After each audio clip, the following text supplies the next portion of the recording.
In this video, I'm going to show you how to use Ultimate Primers from Ultimate Modeling Products. Their primers come in a range of 5 colours: grey, black, white, gloss black and pink.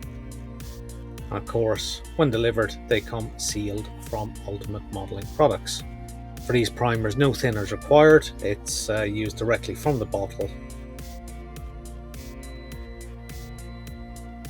And for today, I'm going to demo it using some parts I've got prepped for a 48 scale Spitfire I'm building. I'm going to run it through my UMP Apex at about 25 to 30 psi. No thinning necessary.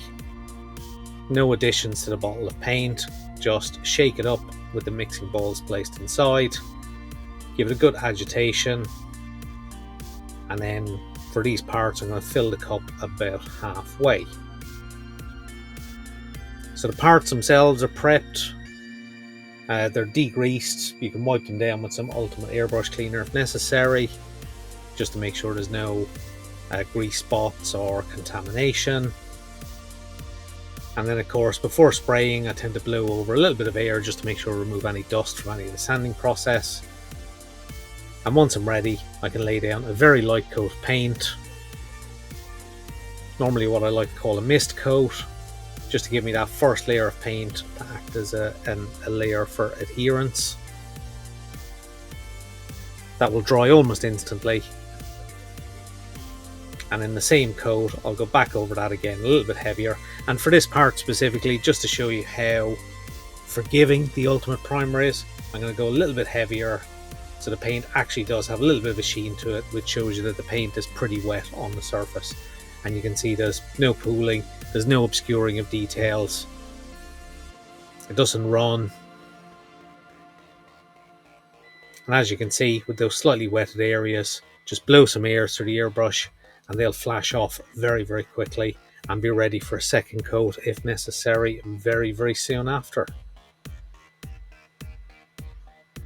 And as you can see, it's very forgiving, there's none of that detail is lost. And you end up with a lovely dark grey primer which will act as an excellent base for any subsequent paint layers on these parts. So same processes apply to all the other parts. Nice little mist coat, build up that grey primer,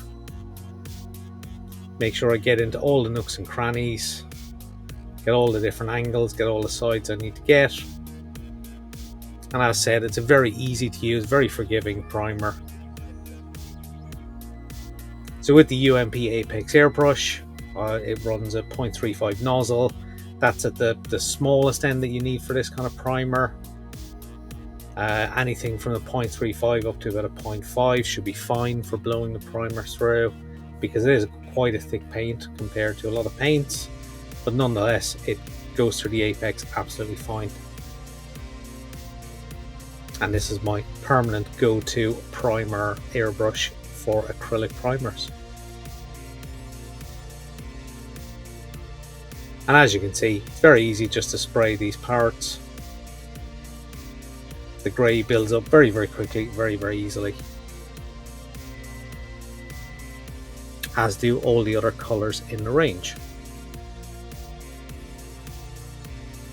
One of the other really good features of Ultimate Primer is once it's completely dry, it sands very, very well. You can feather the edges absolutely beautifully. There are primers out there that don't really feather very well. They're not very good for sanding. This primer is absolutely brilliant for that. So if there is any issues with your primer coat where you need to correct some seams, it's absolutely fine to go back and sand them back. You get a lovely feathered edge with the primer, and then it's easy to recoat in any primer you need. And as you can see, these parts are almost dry and fully coated already. So now that those parts are painted, the only job left to do is to clean the airbrush, and that can be done with Ultimate's airbrush cleaner.